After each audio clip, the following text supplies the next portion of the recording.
No nosso bate-papo de hoje, iremos abordar o papel do fonoaudiólogo na seletividade alimentar.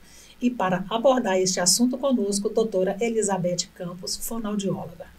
Ai, muito prazer estar aqui. Obrigada pelo convite, viu? Além de fonoaudióloga, você tem outras especialidades, doutora? Tenho sim, eu sou especialista em linguagem infantil e para tratamento de crianças com transtornos do neurodesenvolvimento, tá? E agora estou especializando em seletividade alimentar. Qual que é a relação do fonoaudiólogo com a seletividade alimentar?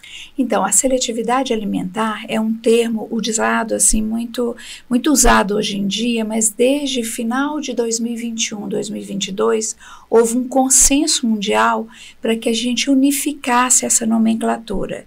Então, a gente chama hoje de DAP, Distúrbios Alimentares Pediátricos, e dentre eles engloba a seletividade alimentar. Né? Inclusive, é sobre esse tema, eu sou professora do curso de fonoaudiologia da Univale, né? A gente está formando agora esse ano a primeira turma, e eu também sou mestranda na Univale em gestão de território e saúde, e a minha tese de mestrado vai ser sobre essas dificuldades alimentares, que até então, Sônia, tem tido muita confusão, né? E eu vejo hoje muito a seletividade alimentar sendo falada em excesso, né? E muito associada como se fosse um transtorno específico de crianças que têm o transtorno do espectro autista. E nós podemos encontrar esse transtorno alimentar em muitos outros tipos de criança, até na criança típica mesmo.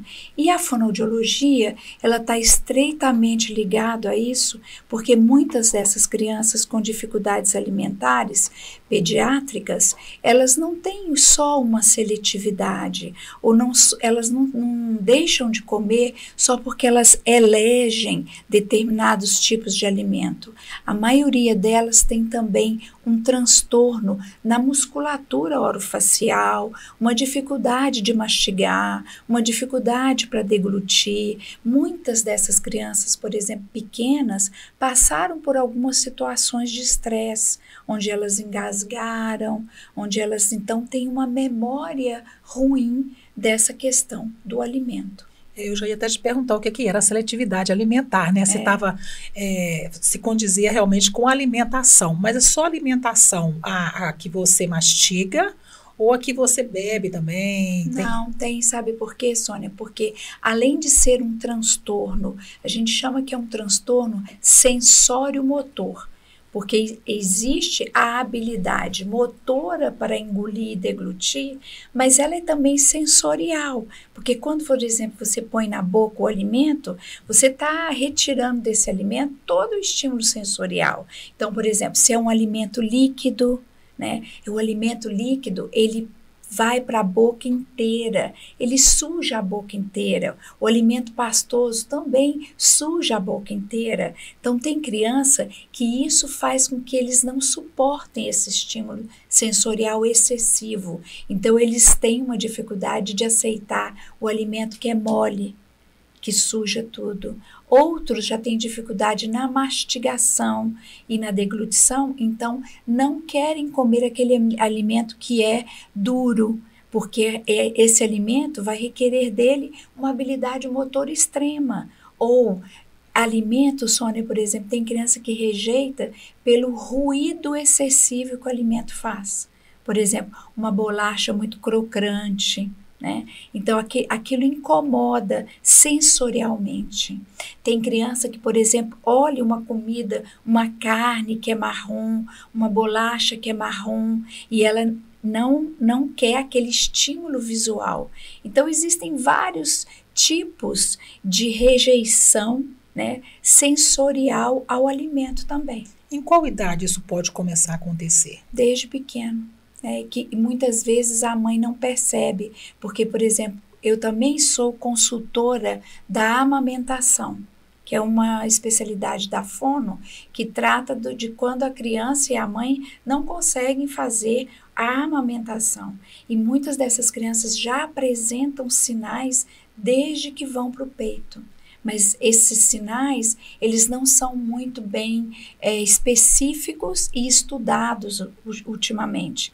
E é disso que a gente está falando hoje, do aprofundamento na nossa área fonoaudiológica, para já detectar, já desde o período de recém-nascido, que essa criança possa vir a ter algum transtorno que a gente chama hoje de distúrbio alimentar pediátrico. Então, a questão de prejudiciar a seletividade, prejudicar o desenvolvimento de uma criança, ela pode vir a qualquer momento? Pode vir a qualquer momento.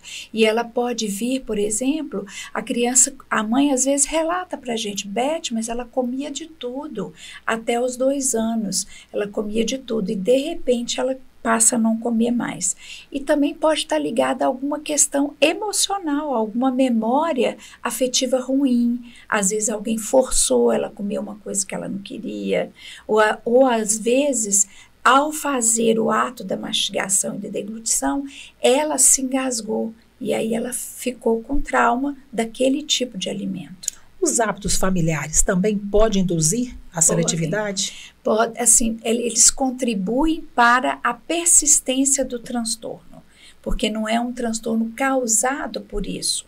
Mas a gente vê assim, por exemplo, hoje a gente entra numa casa, dificilmente a gente sente, Sônia, como a gente sentia antigamente nas casas das nossas avós, cheiro de comida, né? As crianças não presenciam uma mãe indo na feira, trazendo os alimentos, ele pegando os alimentos, levando para a geladeira, ajudando a guardar.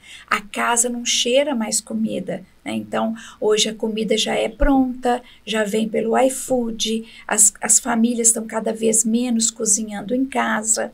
Então, isso acaba deixando a criança com uma falta dessa estimulação sensorial.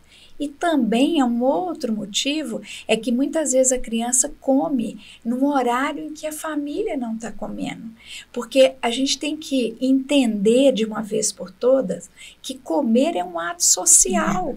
Né? Por exemplo, você que vai convidar alguém para ir na sua casa, você convida para um jantar, para um almoço, para um café. E o social, o ato social está na mesa. Então, hoje a criança come separado, ela não participa, ela não vê os pratos dispostos na mesa, ela não vê aquela diversidade de cheiros, de cores, de sabores, né? É o prato que passa de um para o outro, serve aí. Então, ela não tem esse experimento. De repente, vem alguém com um pratinho, com tudo amassado, e quer que, de repente, ela coma sozinha, né? E as telas também, hoje, também prejudica muito, né, doutora? Tanto a tela TV, como a gente fala também dos telefones, né? E as telas, Sônia, elas estão sendo usadas pelas famílias como um distrator para quem tem dificuldade alimentar. Então, por exemplo, se eu já tenho dificuldade de entrar em contato com o alimento, vem alguém e está me dando um prato de comida com o iPad ligado ali no desenho, e essa criança, ela não sabe nem o que ela está comendo. E que momento que os pais conseguem identificar que eles têm que procurar um profissional para ajudar o seu filho? Então, por esse consenso que a gente teve desde o final de 2021, até começo de 22, existe uma classificação, tá? O distúrbio alimentar pediátrico, ele pode ser moderado ou pode ser severo. O moderado é aquele em que a criança, por exemplo, está com uma afta na boca, deixou de comer por um tempo, 2 semanas, ou está num estado febril, deixou de comer por um período enquanto tinha uma doença clínica, mas passou desse período, tá? Se a criança não come bem por 1 mês, 2 meses, ele já é considerado um transtorno alimentar pediátrico. Quando você fala de um transtorno, você está falando que existe uma doença atrás desse transtorno? Existe uma dificuldade. Essa dificuldade para comer, ela pode advir de causas sensoriais. A criança não suporta o gosto, não suporta a temperatura, não suporta a consistência, mas pode ser também motora. Eu não sei como mastiga, eu não sei como tritura. Então, na hora que eu vou engolir um alimento que eu não mastiguei direito, eu vou ficar sufocada, com aquela sensação ruim na boca. Então, eles preferem evitar. Isso é muito claro, Sônia, quando a gente pede, os pais, quando a gente faz a consulta, a gente pede, faz um diário alimentar, para saber quantos alimentos a criança come, se a quantidade de alimentos tiver uma variação de menos de 10 coisas, é também considerado um distúrbio. E se for mais de 10, não. Mas se for menos de 10 alimentos, se a criança tem uma restrição na alimentação de menos de 10 coisas que variam na dieta dela, já é para a gente preocupar. Tá? Quando a criança prefere mais o líquido, doutora? Porque hoje em dia eles preferem suco, preferem um leite, e às vezes a mastigação mesmo... Isso, está muito tardia, né? A gente chama de hábitos deletérios. Então, a criança, ela tem um período onde ela tem que sugar na chupeta, um período que ela tem que amamentar, mas depois tem que entrar outras dietas, né? Então, isso é uma questão que hoje, pela correria do nosso dia, pelo avanço, né, que a gente está nessa globalização, então, e as mulheres estão mais no mercado de trabalho, o que está acontecendo? Está deixando de amamentar e não tem tempo, a gente está sempre correndo, então é melhor dar uma mamadeira, é mais rápido do que cozinhar, né? E isso atrasa, Sônia, não só as questões alimentares, mas o movimento sensório-motor que a criança faz enquanto está sugando, enquanto está mastigando e deglutindo, são pré-requisitos para ter uma boa fala, uma boa articulação. Tem a ver, então, a questão até do formato que a pessoa conversa mais tarde, influencia? Isso, influencia. Que tem criança que não consegue falar uma palavra toda. Uhum. Já é um reflexo? Isso, pode ser. É uma das causas, tá? Então, uma das causas dos transtornos de fala pode ser, quando a gente pesquisa uma criança que tem um transtorno de fala, a gente sempre vai para a família e perguntar como foi o processo alimentar dessa criança. E sempre tem alguma falha lá nesse processo alimentar. Ou mamou mamadeira por muito tempo, ou chupou chupeta por muito tempo. A mãe tardou a entrada da mastigação, que é uma questão motora, sensório-motora, mas também, Sônia, diz também de um aspecto emocional, né? Será que essa mãe quer esse filho ainda bebê, né? Porque o bebê que mama, o bebê que chupa mamadeira. Então, é a colocação também desse filho, qual o lugar que esse filho ocupa naquela família. Né? Quando você fala a questão da mamadeira aí, de um lado é muito orientado deixar a criança mamar o quanto mais, melhor, né? Na sua fala, eu estou entendendo que nem tanto, né? Não, existe assim, Sônia, a Organização Mundial de Saúde, né, e a Secretaria de Saúde, né, Federal, o Ministério da Saúde preconiza o seguinte, que a amamentação, ela pode ser até os 2 anos de idade, mas a gente tem que entender que é saudável para a criança mamar até os 2 anos de idade, mas o peito. Mas acontece que aos 6 meses começa a introdução alimentar. Então, ele não está só no peito. Ele está fazendo com a boca outros movimentos. Então, porque se ficar só no peito também, ela deixa de ter movimentos sensórios motores que vão influenciar na fala, sim. Como eu consigo abordar uma criança para saber que a mastigação não está fazendo bem para ela, ou alguma criança não consegue identificar que é a mastigação? Ou quando o profissional quer saber se a mastigação está correta ou não? Sim. Tá. Muita gente vê muito engasgo, tá? A criança, quando você oferece um alimento sólido, ele sempre rejeita o alimento sólido, e quando ele, na tentativa, às vezes ele quer comer aquilo, ele está com vontade de comer aquilo, mas o movimento que ele faz para triturar não é suficiente, Sônia. Eles colocam o alimento no meio da boca, muitas vezes, ao invés de triturar com os dentes laterais, eles chupam aquele alimento, né? Então, isso já são sinais de que ele tem algumas alterações mastigatórias. O tamanho que abre a mandíbula, tá? Se veda a boca, vão mastigar. Então, tudo isso a gente avalia, enquanto fonoaudiólogas, a gente avalia esses padrões de movimentos da criança. O trabalho, então, feito na musculatura oral, né? É um trabalho de exercício diário? Não é diário, não precisa ser diário com a fonoaudióloga, mas a gente faz orientações aos pais, a gente faz no consultório, em terapia, e depois alguma dessas atividades que a gente faz para o fortalecimento dessa musculatura, para que a função oral fique melhor, a gente às vezes transfere para casa algumas atividades para o pai ou para o cuidador, né, para que essa atividade seja reproduzida em casa também, para que esse ambiente terapêutico, ele não precisa só aprender a mastigar lá comigo no consultório. Na verdade, eu estou ali fazendo um trabalho para que ele use essa função na vida diária dele. Esse é o meu objetivo. Então, vai fazer parte da minha terapia uma orientação e um processo com os pais muito constante. Você estava falando da questão das texturas, do cheiro.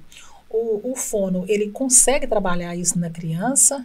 Consegue, Sônia. Existem várias abordagens hoje que nos capacitam, tá? Existem várias abordagens que são... Eu fiz algumas fora do Brasil, né? Tem o SOS Approach to Feeding, o BLW, e agora no Brasil nós temos a primeira certificação em distúrbios alimentares pediátricos para os fonoaudiólogos.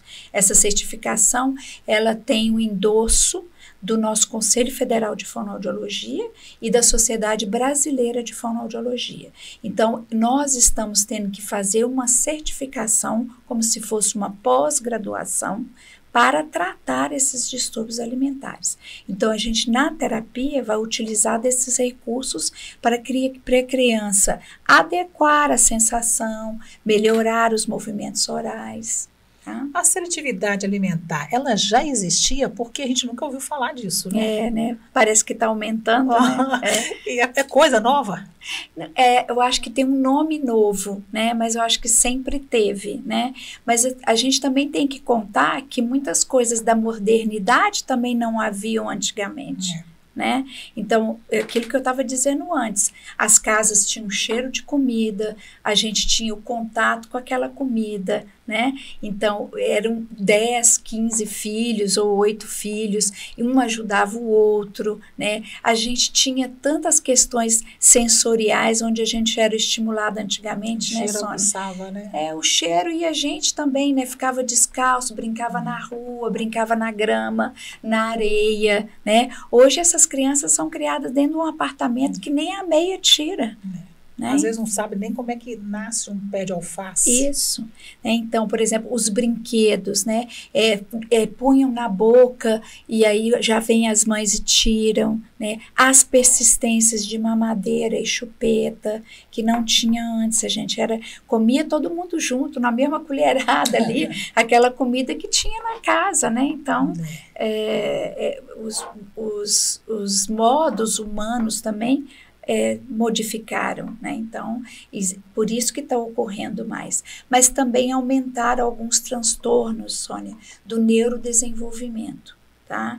Que são transtornos que a criança tem, ou de fala, né? Esses transtornos do neurodesenvolvimento é quando alguma coisa não vai bem no sistema nervoso central, que não precisa ser uma lesão, mas pode ser uma disfunção. Então, isso hoje é mais comum. Tá? Principalmente esses transtornos que a gente viu dizer aí, TDAH, transtorno do espectro autista, transtornos motores da fala, síndromes genéticas de má formação. Então, os transtornos do neurodesenvolvimento das crianças que têm esses transtornos é a população que mais tem esses distúrbios alimentares. São mais aflorados? Eles acompanham mais esses distúrbios do desenvolvimento. Mas uma coisa eu quero clarear aqui, porque eu vejo que hoje usa-se o termo seletividade alimentar associado à criança que tem o autismo. Tá?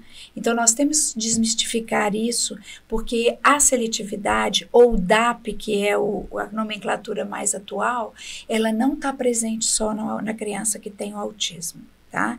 Ela é mais prevalente na criança com autismo.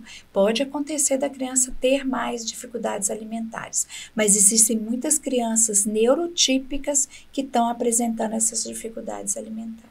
Ou seja, qualquer criança pode acontecer dessa seletividade. Até adulto pode acontecer, doutora? Existem muitos adultos que têm e que não foram diagnosticados ou têm sinais subclínicos. A gente mesmo, cada um de nós conhece uma colega, uma amiga que não come determinada comida, que não quer, come muito pouquinho, ou que, né, assim, para coisas mais duras não gosta, né? Eu tenho várias colegas que, por exemplo, comida muito mole, né, já não gosta, comida com caldo, porque a comida esparrama pela boca toda. Então, são sinais que hoje eles têm, né, sempre tiveram, mas não eram especificados como eles são hoje especificados. E às vezes a gente fala assim, eu não gosto de tal comida, né? E às vezes tem um problema atrás daquilo ali e nem a própria pessoa sabe que existe um problema, né? E assim, uma outra coisa que eu quero deixar muito claro, sabe? Que eu acho que é super importante para as famílias.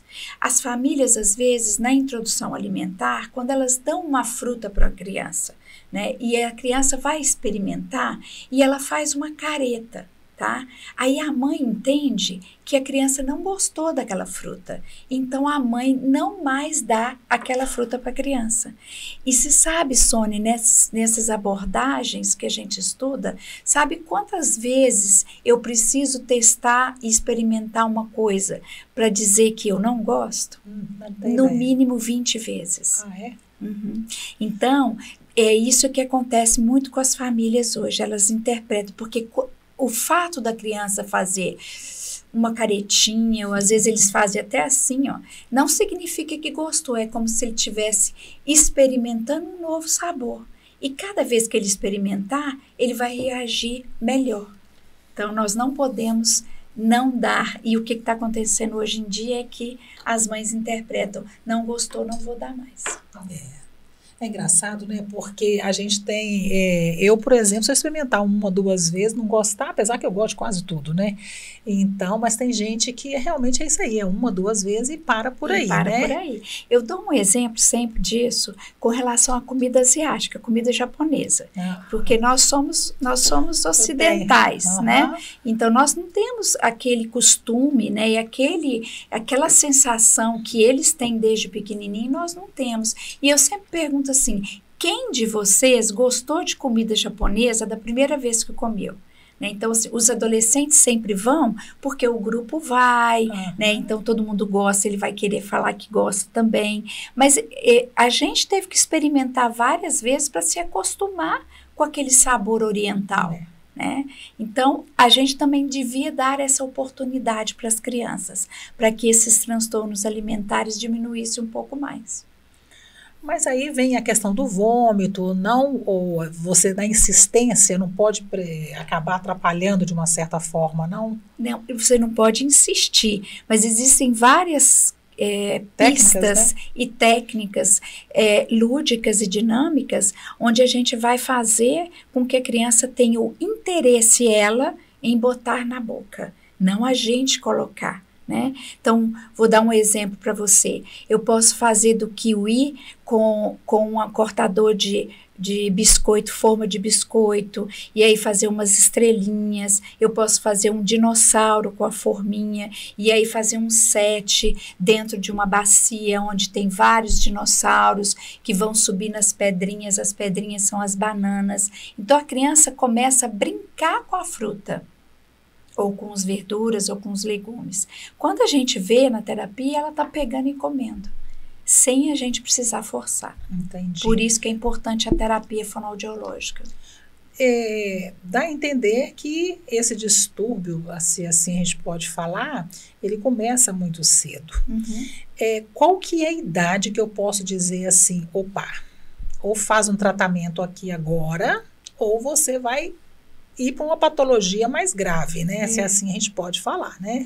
Então, normalmente, Sônia, coincide assim, a gente tem uma introdução alimentar que é por volta de 6 meses de idade. É ali que ele vai começar a experimentar. Esse é um período crítico. Eu penso que não é necessário fazer uma terapia, mas eu acho que precisa ter uma orientação nesse período para que não ocorram os distúrbios. Então, com um profissional que trabalhe com alimentação, para que as mães sejam orientadas como fazer essa introdução, sem que essa introdução seja traumática, observando o que ele gosta, o que ele não gosta, para que não ocorra tantos problemas. Mas uma criança, por exemplo, de 2 anos, que não está mastigando comida sólida e que tem uma redução de menos de 10 alimentos, deveria começar. Entre 1 ano e meio, 2 anos, deveria começar. Porque uma área meio que complicada, né, doutora? A gente vê muitos pais que virem e falam assim, você está procurando problema, você está procurando doença, entendeu? Então, assim, porque talvez a gente olhando, você fala assim, não é tão problemático essa questão da alimentação. Ela não está comendo uma comida pastosa, mas em compensação ela está repondo com outro tipo de alimentação que tem alguns nutrientes que compensam aqui. E a gente cansa de ouvir isso. É difícil para vocês, né? Pegar pais que têm essa mentalidade e mostrar para eles que aquilo ali é um problema. A gente tem que mostrar para eles que nós estamos com eles, né, para vencer. Porque às vezes apontar também que é um problema, nós temos que fazê-los entender o que acontece em determinada idade e o que o seu filho poderia estar fazendo. Então, por exemplo, Sônia, uma dica que eu dou sempre para os pais é não persistir com a mamadeira. Se existe a persistência da mamadeira com 2, 3 anos, já é um sinal de que essa criança não está comendo bem ou não tem uma variedade. Por quê? Porque se ela está precisando recorrer tanto à mamadeira, né? Então, se ela estivesse comendo a comida, ela não estaria precisando tanto. Né? Ou que lugar que essa família está colocando essa criança? No lugar de bebê? Então a gente vai desmistificando isso e vai ajudando, porque não é fácil, Sônia. Não é uma coisa assim que a gente tem só que apontar para os pais que está errado. Nós temos que ir junto com eles, fazendo com que eles compreendam. E aí a coisa dilui. Né? Por exemplo, eu não vou chegar nunca para uma criança que tem só mama, de um dia para o outro na terapia e tirar tudo isso dela. Não pode. Né? Então, eu tenho que trabalhar a favor dessa criança e a favor dessa família. Né? Mas são sinais que os pais já podem ficar atentos. Quais são os profissionais que podem ajudar os pais? Então, nesse consenso, sabe, juntaram então alguns profissionais da área, que são o fonoaudiólogo, o terapeuta ocupacional, a nutricionista, a psicóloga, o pediatra, o gastro. Todos esses profissionais vão entrar como ajudantes nessa questão alimentar. Porque, às vezes, Sônia, não é uma questão de dificuldade de movimento, não é uma questão de dificuldade sensorial, é de uma inflexibilidade da criança. E aí remete muito aos transtornos de comportamento. Então, a gente tem que pensar que a psicologia vai ser mais importante. E que ela tem que entrar também. Na variedade da alimentação, quem é que vai orientar a mãe, que tipo de alimento pode dar para substituir as proteínas, a proteína do leite, né, para poder, a mãe que está insegura, mas se eu tirar o leite, ele não vai ter a proteína. Entra a nutricionista que vai dar, então, todo esse suporte, no aporte calórico perfeito para a criança. E a fono, né, vai entrar na questão dos movimentos. Então, se tem risco para ela engasgar, se tem risco para ela aprender aquela mastigação, né? Então, para retirar o alimento da colher, para aprender a sugar de um canudo ou de um copo, porque ele só até então tomou bico de mamadeira. A gente vê que essa questão para chegar nesse estágio aí demandou tempo. Demanda. A reversão disso aí também demanda tempo? Então, o tratamento é em média de 1 ano a 2 anos de tratamento, na média, tá? Eu já tive vários casos que reverteram. Tá? Então, de crianças que foram pequenas, com 2, 3 anos e que hoje não tem nenhuma questão alimentar. Tem algum tipo de medicação que vocês usam ou não?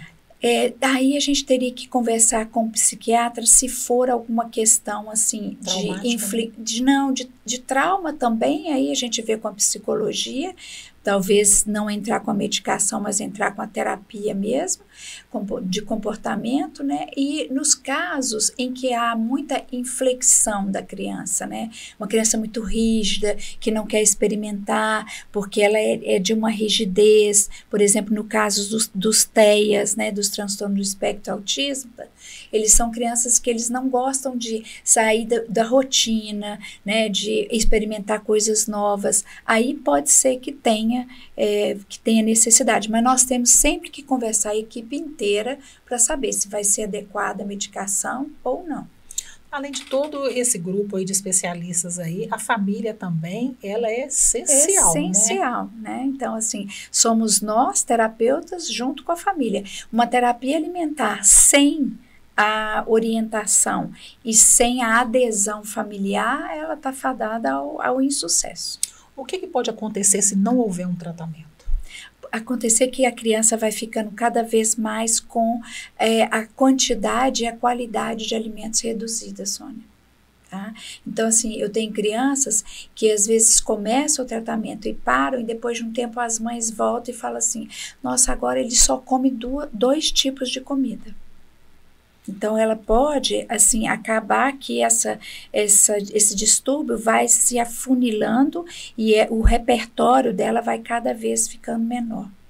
Mas tem criança que come de tudo, aí chega uma fase que ela tem essa seletividade, né? A gente não chama de seletividade, chama de a criança vai mostrar o gosto que ela quer mesmo, né? E chega uma idade também que a criança quer dizer do poder dela, né? Eu quero, é aquilo que eu quero, né? Então, a gente tem que tomar muito cuidado para que isso não seja classificado como um transtorno alimentar. Ela só está colocando o desejo dela, a vontade dela, né? Ela às vezes quer enfrentar, né? Ela quer ser do contra em casa. Então, para que isso não aconteça, também precisa de um trabalho profissional para ver se é realmente a seletividade ou o distúrbio alimentar, ou se é uma questão relacional, alguma questão familiar que está acontecendo ali. E hoje nas fases do doce, né? Tu quanto é festinha que você vai, hoje você ganha sacolas para encher de doce. Aí acaba que as crianças também já fazem muito uso do doce e elas não esquecem, né? Os doces, quanto mais elas comerem, porque se tivesse nessa questão doce eu não posso comer, se tivesse este problema, se esse problema afetasse principalmente os doces, seria excelente, né? E não acontece, né, doutora? Não, porque aí as crianças acabam selecionando um tipo de alimento que é às vezes mais pro lado do doce, não gostam do salgado, e as mães acabam dando muitos biscoitos, muitos chocolatados, e acaba que a criança não aprende também a variar esse gosto. Eu acho que essa questão das regras e dos limites também, né, hoje também está muito difícil, né, porque aí vem essa outra questão, né, social, emocional, porque as mães já chegam cansadas, os pais também. Nós mesmo adultos estamos muito ligados no telefone, então para você fazer com que a criança tenha uma regra e um limite e que tenha uma rotina em casa, não pode comer isso, só pode comer no final de semana, né, o doce entrar mais assim, requer que o adulto também tenha essa disponibilidade, mas a criança chora, então para você ficar no celular é mais fácil você então entregar o doce, né, então isso também tem a ver. Isso não quer dizer que isso seja do problema do distúrbio alimentar, mas das questões que estão acontecendo hoje ao redor do mundo com relação à permanência dos pais com os filhos, ao tempo que você despende a eles e às regras que são ou não estipuladas em casa. A gente vê que é uma situação que depende única e exclusivamente de quem está rodeando as crianças ali, tanto para perceber o problema, levar em um médico quanto mais rápido possível, né? Porque os transtornos a gente vê que vem de uma forma não muito bacana quando a pessoa estiver mais adulta, né, doutora? Isso mesmo. E é muito simples, sabe, Sônia? Porque eu, às vezes, recebo algumas famílias para fazer uma consultoria, não precisa ser o tratamento. E quando a gente vai fazer quantos alimentos ele come, como é a forma, você organiza aquele dia da família e orienta, daqui 15 dias a criança volta e já está, né, já está bem, né? Eu tive há pouco tempo um caso de uma mãe que precisava voltar a trabalhar e a criança não comia nada, só ficava no peito. Precisou, assim, de umas 4 sessões de orientações e a criança foi bem, né? Então, às vezes, uma pequena orientação vai mudar e vai fazer uma diferença muito grande na vida da criança. Com certeza. E na vida da criança e quando ela tiver adulto também, né? Porque é maior ainda, né? Doutor, quero te agradecer a sua participação. Valeu demais as dicas que você deu aqui. E eu só quero saber de mais uma coisa. Existe plano de saúde que cobre esse tratamento? Então, nós temos hoje, principalmente aqui na nossa região, poucos planos de saúde, né, que cobrem isso.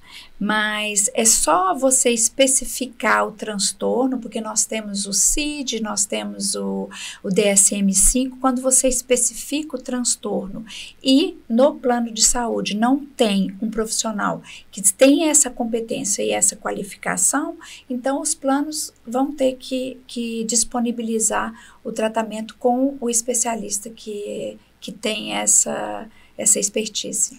E se eles não disponibilizar, aí a pessoa teria que fazer uma solicitação via ONS ou não tem necessidade? Não tem necessidade não, porque os próprios planos já sabem disso, está super tranquilo, tá? Para os pais, tá? Para as famílias. Tá, obrigada, hein, doutor, por sua participação. Obrigada a você. Muito obrigada. Conceito Podcast, se inscreva em nosso canal.